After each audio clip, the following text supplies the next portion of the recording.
Olá, queridos, bom dia! Como vão? Tudo bem? Hoje é dia 22 de novembro e domingo, e essa é a escola dominical da UPA, da Igreja Presbiteriana da Tijuca. Eu sou Augusto e hoje estou retornando a essa atividade como professor da UPA. Agradeço muito a Deus por essa oportunidade, por esse momento.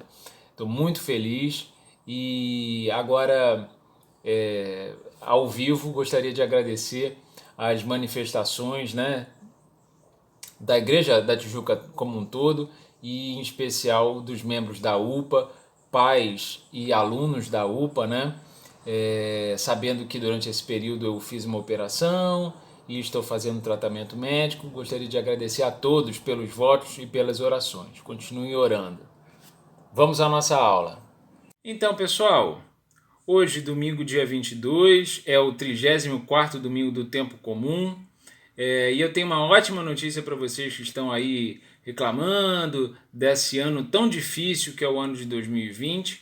O ano de 2020, ou melhor, o ano litúrgico, acabou. Ele acaba hoje. E a partir do domingo que vem se inicia o ano novo, o ano litúrgico B, com as comemorações da vinda de Jesus, com as comemorações do Natal. Então, pessoal, se mantenham atentos a isso, né? Estamos começando o ano novo, a partir do domingo que vem. Bom, as leituras de hoje são Ezequiel 34, 11 a 12 e 15 a 17, o Salmo 23, Mateus 25, 31 a 46, que nós vamos estudar durante a lição de hoje, e 1 Coríntios 15, 20 a 28. Convido vocês fortemente a lerem esses textos durante o dia de hoje.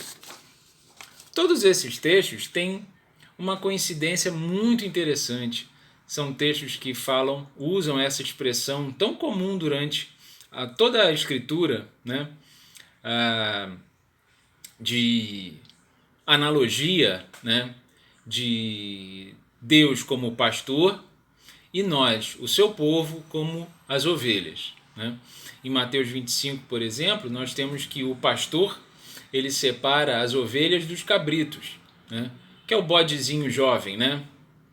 É uma analogia interessante, porque a gente pode pensar que se de um lado a ovelha é um animal de capacidades muito pequenas, muito frágeis, com pouca habilidade, com pouca visão, com pouca audição, a ovelha é um animal que durante esses milênios de convivência com o homem desenvolveu uma confiança no pastor. Então, a ovelha, por maiores que sejam as suas debilidades, ela tem uma qualidade. A ovelha segue o pastor docilmente, fielmente. Enquanto isso, o cabrito é um animal que costuma resistir, né? E hesitar, né? Hesitar significa vacilar, discordar, não estar convicto, né? Então, o comportamento do cabrito diante do pastor demonstra essas características. Ele discorda, ele vacila, ele não quer aceitar o comando, né? E o convite é, obviamente, que nós sejamos como ovelhas de Deus, no nosso pastor. Então, ainda no Mateus 25, né, nós temos todas essas promessas maravilhosas, né? Segundo Jesus nos chama a sermos ovelhas, né, nos chamando de benditos de meu Pai, como ovelhas, né? Nos convida a entrarmos na posse do reino, né?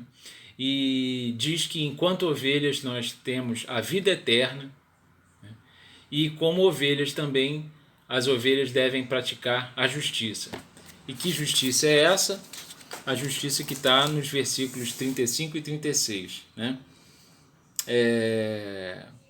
Porque tive fome e me destes de comer, tive sede e me destes de beber, era forasteiro e me hospedastes, estava nu e me vestistes, enfermo me visitastes, preso e fostes me ver.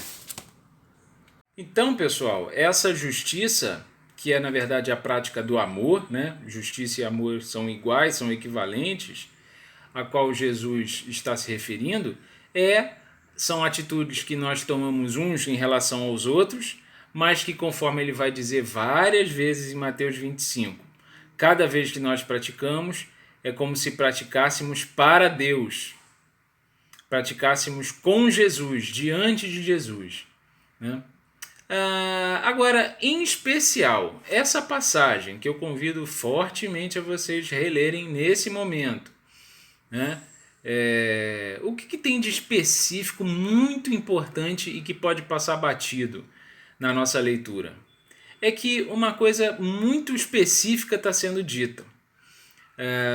O amor acolhe quem precisa na medida da precisão de quem precisa. Se vocês forem reler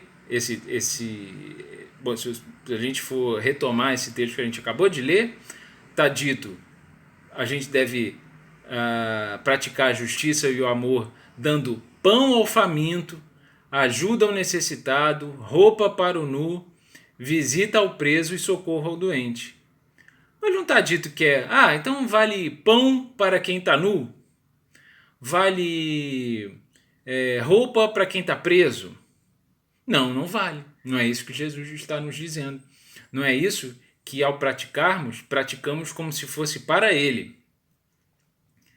A justiça e o amor que Jesus nos convida a praticar é o amor que acolhe quem precisa na medida daquilo que essa pessoa precisa e não na nossa medida, porque certamente se você tem um pão sobrando, você pode pegar e passar esse pão aí para quem está doente, para quem está nu, e aí é muito cômodo para você fazer ao outro uma suposta justiça, uma suposta prática da justiça e do amor, que é simplesmente conveniente para você, para o seu ego, para a sua vaidade, e não é esse o convite que Jesus está nos fazendo. Então, qual fica sendo a proposta de hoje?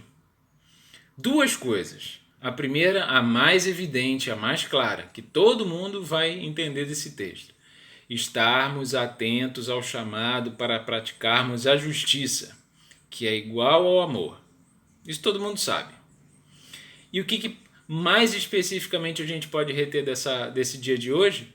Estarmos atentos à prática da justiça, que é igual ao amor, na medida da precisão de quem precisa, na medida daquilo que o outro precisa, e não você simplesmente quer convenientemente fazer, às vezes, até contra a vontade do outro, né? Simplesmente por causa do seu ego, da sua vaidade, dos seus desejos.